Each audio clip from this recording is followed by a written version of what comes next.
अगर प्रभु से अपनापन संबंध है और उसकी पूर्ति दूसरों से चाहते हो, और जब दूसरों से कामना की पूर्ति नहीं हुई तब फिर लौटकर प्रभु से आ जाते हो, तो दूसरी श्रेणी के भक्त कहलाओगे, प्रथम श्रेणी के नहीं। समझे?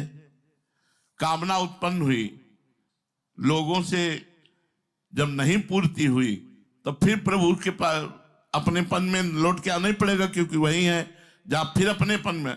वो दूसरी श्रेणी का भक्त है, प्रथम श्रेणी का भक्त नहीं। प्रथम श्रेणी का भक्त है कि कामना उत्पन्न हुई तो प्रभु से ही पूर्ति हो या ना हो, केवल प्रभु से, अन्य से नहीं। बने तो रघुवंशी बने।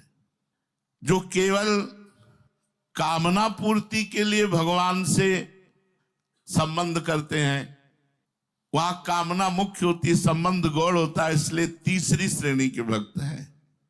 तो तीसरी श्रेणी वाले का भी कल्याण हो जाएगा, क्योंकि उसने गौड़ी से ही प्रभु को माना। तो अरे उनको तो राई के संभजन को मानत मेरु समान। कामना दो तरह की होती है, एक परमार्थिक कामना और एक लौकिक कामना। पारमार्थिक कामना होती है दो तरह की, एक मुक्ति हो जाए और एक भगवत प्रेम हो जाए, भक्ति हो जाए, हमारा मोक्ष हो जाए, कल्याण, और भगवान से प्रेम हो जाए। ये दो प्रकार की कामना परमार्थिक होती है। जो मुक्ति की कामना है उसमें तत्व ज्ञान होना अनिवार्य है, तो उसमें तत्व को जानने की इच्छा होती है, जिसे जिज्ञासा कहते हैं। ये जिज्ञासा जिसमें होती है वो जिज्ञासु कहलाता है। गहरा विचार किया जाए तो जिज्ञासा कोई हानिकारक कामना नहीं है, क्योंकि वो अपने स्वरूप को जानना चाहता है। आवश्यकता अपने स्वरूप के जानने की पड़ी, उसे मैं कौन हूं, गुरु और हरि की शरण में गया, कामना उसके अंदर जागृत हुई। ये कामना कामना नहीं, इसे निष्कामता ही कहते हैं। दूसरी कामना होती प्रभु के प्रेम प्राप्ति की, भक्ति, वो ज्ञान मार्ग, ये भक्ति मार्ग। उसको वास्तविक कामना कह ही नहीं सकते, क्योंकि प्रभु अपने हैं और अपने से प्रेम करना कोई कामना है क्या? क्योंकि वो अपने लिए नहीं है, प्रभु से प्रेम करने के लिए है, प्रभु में समर्पित होने के लिए है, प्रभु को सुख पहुंचाने के लिए। इसलिए पारमार्थिक दोनों कामनाएं बाधक नहीं है। मोक्ष प्राप्ति की कामना या भगवत प्रेम प्राप्ति की कामना, ये कामना कामना नहीं है, ये निष्कामता ही है। लौकिक कामना, लौकिक कामना भी दो प्रकार की होती है, एक सुख प्राप्त करने की और एक दुख दूर करने की।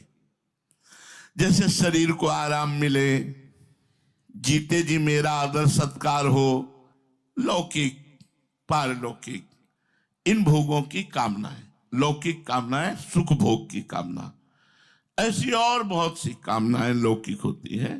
ये सब बंधन कारक, पतन कारक, और ऐसी कामना वाले का उद्धार कभी नहीं होता है। इसे आसुरी संपत्ति कहते हैं। दूसरी कामना होती है दुख दूर करने की। दुख तीन प्रकार का होता है, आधिदैविक, आदि भौतिक और आध्यात्मिक। खूब वर्षा हुई या सूखा पड़ गया, या बहुत गर्मी है, या बहुत सर्दी है, या बहुत तूफान भरी वायु, ये आधिदैविक दुख कहलाते हैं। ये पूरी प्रकृति में आते रहते हैं, कभी अनावृष्टि, कभी अतिवृष्टि, कभी सर्दी, कभी गर्मी, कभी वायु के झकोरे, ये सब आते रहते हैं। ये दुख है, ये सबको बराबर मिलता, चाहे साधु हो चाहे असाधु, सबके लिए बराबर ही है। इसे सहन करना होता है। सिंह है, सांप है, चोर है, और भी जो दुख देने वाले दुष्ट प्राणी हैं, ये आदि भौतिक दुख कहलाता है। वो आदि दैविक, ये आदि भौतिक। और शरीर अंतःकरण में जो दुख होता है, शरीर में दुख होना, पीड़ा होना, और अंतःकरण में जो जलन होना, वो आध्यात्मिक दुख कहलाता है। जो इन तीनों दुख को दूर करने के लिए भगवान से प्रार्थना करता है, सुख प्राप्ति की चाह करता है, एक कामना है, लौकिक कामना है। ये नहीं करनी चाहिए। जैसे भगवान रखे वैसे सह लेना चाहिए। कामना दो ही प्रकार की करनी चाहिए, या भगवत प्रेम की या मोक्ष प्राप्ति की। इन दुखों को दूर करने की और सुख प्राप्त करने की जो कामना होती है वो निरर्थक होती है, व्यर्थ होती है। इसके लिए जो साधना की जाती है वो सब व्यर्थ चली जाती है, क्योंकि उस कामना की कभी पूर्ति हो ही नहीं सकती। ये तीनों दुख आते रहते हैं, दैहिक, दैविक, भौतिक, तापा, ये आते रहते हैं। लेकिन जो निरंतर भजन में रहता है उसे व्यापते नहीं है, बाह्य व्यवस्था हो या ना हो। आज तो मानो व्यवस्था है, गंगा किनारे क्या व्यवस्था थी, गर्मी सर्दी बरसात सब सहना होता है। कामना की पूर्ति हो भी जाए तो नवीन कामना और कामना, जैसे जब आप कमरे में रहते हैं, गर्मी लगता है, छोटा सा एक पंखा हो जाए तो, पंखा हो गया तो फिर लगता है छोटा सा कूलर हो जाए तो ठीक, कूलर हो गया तो फिर लगता है एसी हो जाए तो ठीक, और वो फंसते फंसते फंस ही जाता है। इस तरह कामनाओं की कभी पूर्ति होनी नहीं है। इसलिए उपासक को प्रभु से अपनापन करके अगर कामना करनी है तो केवल दो प्रकार की कामनाएं कीजिए, हमारा आपसे प्रेम हो जाए या हमारा आपके चरणों के प्रताप से कल्याण हो जाए। भगवान से धन के संबंध में चाह करना, वैसे भगत वो भी माना जाता है लेकिन ठीक नहीं है, क्योंकि धन स्थायी चीज नहीं है। मानो करोड़ों अरबों रुपया जमा किए, मर गए तो यहीं रह गया ना, तो इसी कामना की पूर्ति के लिए भजन करते रहे तो फिर लाभ क्या मिला। भगवान सबकी देखते हैं। तेषाम ज्ञानी नित्य युक्तो एक भक्ति विशिष्यते प्रियो ही ज्ञानिनोत्यर्थ महम सचो मम प्रिय। भगवान कह रहे हैं मुझे ज्ञानी भक्त बहुत प्रिय है। कौन सा ज्ञानी? जो अनन्य भक्ति के द्वारा मेरे में लगा हुआ है। जो मेरा प्रेमी भक्त है वो सर्वश्रेष्ठ है, क्योंकि वो ज्ञानी भक्त है, उसे मैं प्रिय हूं और वो मुझे अत्यंत प्रिय है। जो भगवान से रुपया चाहते हैं, भगवान से संकट निवृत्ति चाहते हैं, भगवान के तत्व को जानना चाहते हैं, ये ठीक है। लेकिन जो भगवान से प्रेम करते हैं, अपनापन करते हैं, सबसे ज्यादा भगवान उनको प्यार करते हैं। सदा सर्वदा जो भगवान में लगे रहते हैं। अपनापन का मतलब होता है जिससे अपनापन होता है उसकी स्मृति में डूबे रहते हैं। जैसे हमें शरीर से अपनापन है, इसमें डूबे रहेंगे। रुपये से अपनापन है तो रुपये में डूबे रहेंगे। पत्नी से अपनापन है तो उसका चिंतन होता है। जहां अपनापन होता है वहां निरंतर चिंतन होता है। तो जिसे प्रभु से अपनापन होता है वो सदा सर्वदा प्रभु में लगा रहता है। भगवान के सिवाय, प्रभु के सिवाय किसी से कोई संबंध नहीं, कोई चिंतन नहीं, वो सिद्ध महापुरुष हो गया। अब ये करना है, समेट लो जितनी जल्दी समेट पाओ अपने को। समेटे सुवासिक फैले सो जमाना। जैसे गोपी जन है, उनके लिए आया है यादोहने अवहनने मथनोपलेप प्रेंखेंख नार्भरुदितो क्षणमार्जनादौ गायन्ति चैन मनुरक्त धियो श्रीकंठ्यो धन्या ब्रज स्त्री उरुक्रम चित्तयाना। धन्य है ब्रज की गोपियां, गाय धू रही हैं लेकिन श्री कृष्ण के चिंतन में डूबी हुई है। धान कूट रही हैं लेकिन श्री कृष्ण के चिंतन में डूबे हुए। दही मथ रही हैं श्री कृष्ण का चिंतन करते हुए। आंगन लीप रही हैं श्री कृष्ण का चिंतन करते हुए। बालकों को पालने में झुला रही तो श्री कृष्ण संबंधी गीत गाते हुए।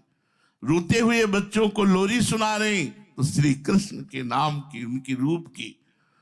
तुलसी जी को जल सींच रही, झाड़ू, जो भी कार्य कर रही हैं, प्रेम पूर्ण चित्त से आंखों में आंसू भरे हुए श्री कृष्ण की दिव्य लीलाओं का चिंतन करते हुए, गायन करते हुए, श्री कृष्ण में निरंतर चित्त लगाए हुए ये ब्रजवासी गोपिनियां, इसीलिए इनकी समानता कोई नहीं कर सकता।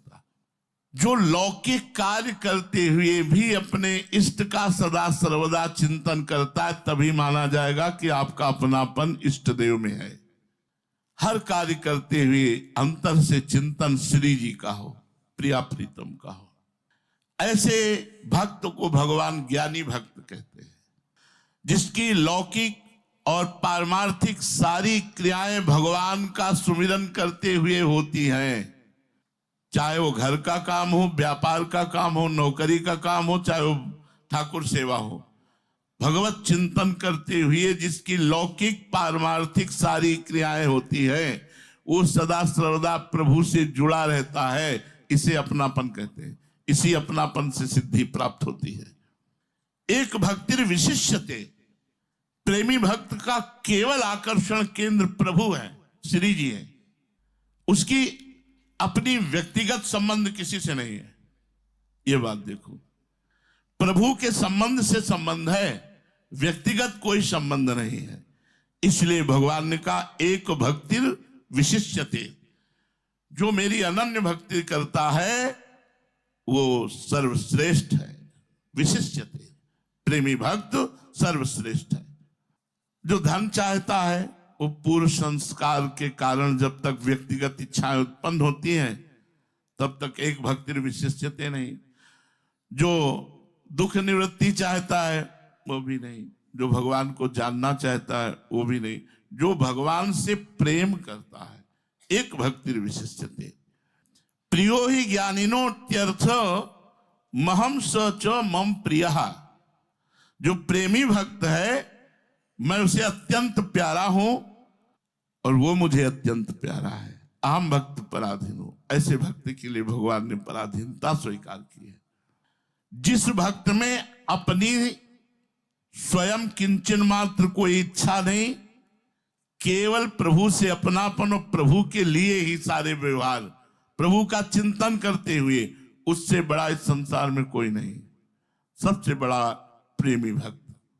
वास्तव में भगवान का अंश होने से जीव स्वाभाविक ही भगवान को प्यारा है, पर वो भूल से संसार में प्यार करने लगा।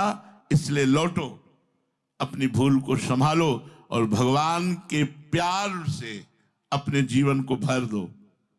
ऐसे भक्त का भगवान हर समय ऐसे चिंतन करते हैं जैसे छोटे से अबोध बालक का चिंतन मां करती है। जैसे माता अपने बच्चों का पालन पोषण करती है, ऐसे भगवान ऐसे भक्त का करो सदा तिनके रखवारी, जिम बालक राखे महतारी। अबोध बालक है, कभी आग पकड़ सकता है, कभी कुछ भी कर सकता है, इसलिए भगवान उस पर दृष्टि रखते हैं। भगवान बिना किसी कारण के प्रेम करने वाले हैं, अहेतुकी। और फिर जब आपने सबको छोड़ दिया केवल प्रभु के लिए, तो फिर कैसे भगवान, फिर कैसे आपको छोड़ सकते हैं, कैसे भूल कर सकते हैं। जो मनुष्य भगवान के सन्मुख हो जाता है तो ये सन्मुखता ही भगवान के प्रति होते ही उसके अनेक जन्मों के पाप नष्ट होकर और भक्त बन जाता है। सन्मुख हो जीव मोहि जब ही। सन्मुखता का मतलब समझ रहे हो ना? कोई हमारा नहीं, केवल भगवान हमारे हैं। इसे सन्मुखता कहते हैं। सन्मुखता का मतलब नहीं कि मंदिर के सामने खड़े हो गए तो सन्मुख हो गए। सन्मुख का मतलब अब हमारा कोई नहीं, प्रभु के सिवा कोई नहीं, केवल प्रभु हमारे। जब भक्त सर्वथा निष्काम हो जाता है, उसमें लौकिक पारलौकिक कोई इच्छा नहीं होती है, तो स्वतः सिद्ध प्रेम स्वरूप भगवान उसके हृदय में प्रकट हो जाते हैं। कब भगवान प्रकट होते हैं? जब भक्त सर्वथा निष्काम हो जाता है, उसमें लौकिक पारलौकिक किसी तरह की भी इच्छा नहीं रहती, तो स्वतः सिद्ध प्रेम स्वरूप भगवान उसके हृदय में प्रकाश भय प्रकट कृपाला। और जब भगवान प्रकट हो गए, बस फिर क्या, फिर तो लाज तीन लोकन की न वेद को कहो करे, न शंख भूत प्रेत की न देव जच्छते डरे। कभी नाचता है, कभी गाता है, कभी हंसता है, उन्मादवत उसकी स्थिति हो जाती है। प्रेम पूर्ण जागृत स्थिति, मोह निद्रा नहीं, जागृत स्थिति। किंचन मात्र भी किसी से कोई संबंध नहीं, बस भगवत प्राप्ति का यही स्वरूप है। हमारी दृष्टि इधर जाए तो बहुत बढ़िया काम बन जाए कि हमारा कोई बचा क्या भी, जो बचा है प्रेमाग्नि में उसकी भी आहुति दे देते हैं, स्वाहा। केवल प्रभु बचने चाहिए, कोई नहीं होना चाहिए हमारा, केवल प्रभु। इस प्रेमाग्नि में सबको स्वाहा करना होगा। अब जब कहते हैं जन्म जन्म मुनि जतन कराही, मुनि लोग कई जन्म लगते हैं जतन करते हुए, ऐसे प्रयास कर रहे हैं। जितना अपनापन होता जाएगा उतनी जल्दी भगवान प्राप्त होते जाएंगे। उदारा सर्व एवैते ज्ञानी त्वात्मैव मे मतम आस्थिता साहि युक्तात्मा मामेवानुत्तमाम गतिम। भगवान कहते हैं वैसे मैं सबको उदार कहता हूं, जो मुझसे धन भी चाहते हैं, संकट निवृत्ति चाहते हैं, मेरे को जानना चाहते हैं, उनको भी। पर भगवान कह रहे हैं युक्तात्मा मामेवानुत्तमाम गतिम। प्रेमी भक्त तो मेरा स्वरूप है, मेरी आत्मा है, ऐसा मेरा मत है। प्रेमी भक्त में और मेरे में कोई किंचन मात्र अंतर नहीं है। देखो, भगवान से चाहने में और देवताओं से चाहने में अंतर है। जैसे आपने किसी देवी देवता से चाहना की तो आपको जितना अनुष्ठान करते बना, जितना मंत्र जप किया, उसके अनुसार वो दे देंगे, चाहे भला हो चाहे बुरा हो। लेकिन भगवान ऐसा नहीं करेंगे। चाहे जो कुछ हो, आप मांगोगे, आपकी तपस्या है तो उसके अनुसार वो दे देंगे। चाहे जगत का बुरा करो, चाहे अपना बुरा करो, चाहे देने वाले का ही बुरा करो, ऐसा ही होता है। भगवान अपना ऐसा नहीं करते। भगवान से अगर कोई भक्त मांगता है तो भगवान उचित समझेंगे तो देंगे, नहीं तो नहीं देंगे। अर्थात उस भक्त का यदि मंगल होगा तो भगवान वो देंगे नहीं, चाहे जितना मांगो भगवान देंगे नहीं। अगर संसार में फंसने वाली बात है तो भगवान नहीं देंगे, कारण कि भगवान परम हितैषी हैं। उनसे अगर कोई मांगे, इसीलिए सबकी कामनाएं पूर्ण नहीं करते हो कि 100 रुपया तो खर्चा करना नहीं आया, 1 करोड़ दे देंगे तो और माया में फंस जाएगा। तो लोगों को लगता है भगवान हमारी सुनते नहीं, देवी देवता जल्दी सुन लेते हैं। भगवान के भजन को छोड़ करके और कुछ जो भी भगवान से मांगोगे तो जिसमें तुम्हारा भजन बढ़ेगा वही भगवान देंगे, अन्यथा नहीं देंगे। ये भगवान और देवताओं में विशेषता अंतर है कि अन्य देवी देवताओं से भजन करके मांगोगे, जो मांगोगे वो दे देंगे। लेकिन भगवान का भजन करके यदि भगवान से मांगोगे तो जो तुम्हारा मंगल होगा वही देंगे, अन्यथा नहीं देंगे। ज्ञानी त्वात्मैव मे मतम। प्रेमी भक्त की विलक्षणता बतलाते हुए भगवान कहते हैं कि वो तो मेरी आत्मा है। प्रेमी भक्त और भगवान में कोई अंतर नहीं होता। जिस भक्त के अंदर कोई कामना नहीं, हर समय भगवान के भजन में लगा हुआ है, उसमें और भगवान में कोई अंतर नहीं। प्रेमी प्रेम में अपने आप को न्यौछावर कर देता है तो प्रेमास्पद भी प्रेमी के ऊपर अपने को न्यौछावर कर देता है। भक्त भगवान पर न्यौछावर तो भगवान भक्त पर न्यौछावर। ऐसे ही प्रेमास्पद भगवान अपने भक्त प्रेमी पर न्यौछावर हो जाते हैं। देखो, नौकर तक बन गए भगवान, सारथी बन गए भगवान, और सेना नायक के लिए तो भगवान नाई बन कर गए और राजा के मालिश, तेल मालिश की। बिना बोए खेत जग सकता है क्या? लेकिन धन्ना जाट का बिना बोए खेत फसल हो गई। आश्चर्य की बात, बिना बोए। ये भगवान की भक्ति का चमत्कार। प्रेम अनिर्वचनीय है। जब तक शरीर के साथ अभिन्नता मानोगे तब तक भगवान भिन्न लगेंगे, और जब भगवान से अभिन्नता मानोगे तो शरीर भिन्न दिखेगा, अलग दिखेगा। अभी शरीर से अपनापन है इसलिए भगवान पराये दिखते हैं। जब प्रभु से अपनापन हो जाएगा, शरीर से अपनापन अपने आप नष्ट हो जाएगा। जैसे नदी कितना भी घूम ले, उसका विश्राम स्थल समुद्र ही है, ऐसे जीव कितना भी भ्रमित हो जाए, उसका विश्राम स्थल भगवान ही है। इसलिए समस्त कामनाओं को भगवान के चरणों में अर्पित करते हुए अपनापन केवल भगवान से रखकर खूब भजन करो, इसी में मंगल होगा। श्री राधा वल्लभ लाल।